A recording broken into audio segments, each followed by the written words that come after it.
என்னையா பண்ண என் கட்சிக்காரன்? ஏதோ விஜய் அவர்களை பத்தி தப்பா பேசினாரு, மேடையில் அசிங்கமா பேசினாரு, விஜய் அவர்கள் குடும்பத்தை பத்தி அசிங்கமா பேசினாரு. அதை தவிர்த்து வேற என்னையா பண்ணாரு? நான்லாம் யார் தெரியுமா? திமுகவோட முன்னாள் அமைச்சர். நான்லாம் பெரிய ரவுடி. எங்களெல்லாம் திமுக எதுவுமே பண்ண முடியாது. முடிஞ்சா கை வச்சு பாருன்னு சொல்லிட்டு போற இடம் எல்லாம் விஜய் அவர்களை பத்தி வசப்பாடுன இந்த திமுகவோட முன்னாள் அமைச்சர், ரவுடி அமைச்சர், புறம்போக்கு திருட்டு அமைச்சர், இன்னைக்கு காவல்துறை அவர் அரெஸ்ட் பண்ணிருக்காங்க.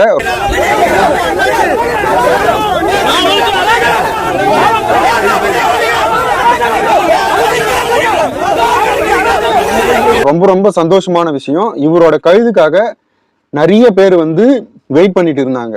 பெரிய தியாகி மாதிரியும் அந்த தொகுதி மக்களுக்கு எல்லாமே நல்லது செஞ்சிட்ட மாதிரியும் இன்னைக்கு திமுகவோட கொத்தூஸ் எல்லாமே கண்டனத்தை தெரிவிச்சிருக்காங்க.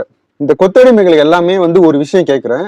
இந்த அனிதா ராதாகிருஷ்ணன் விஜய் அவர்களை பத்தி இதுக்கு முன்னாடி மேடைகளை பேசின விஷயங்கள் எல்லாமே உங்க குடும்பத்தை பார்த்து அவர் பேசியிருந்தா இந்த மாதிரி நீங்கள் கண்டனத்தை தெரிவிப்பீங்களா?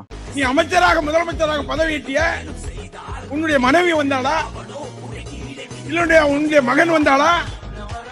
இப்பேற்பட்டவன் தமிழகத்துடைய முதலமைச்சராக வந்திருக்கின்றார் என்று சொன்னால் தமிழகம் கெட்டுவிட்டது, அழிந்து விட்டது என்று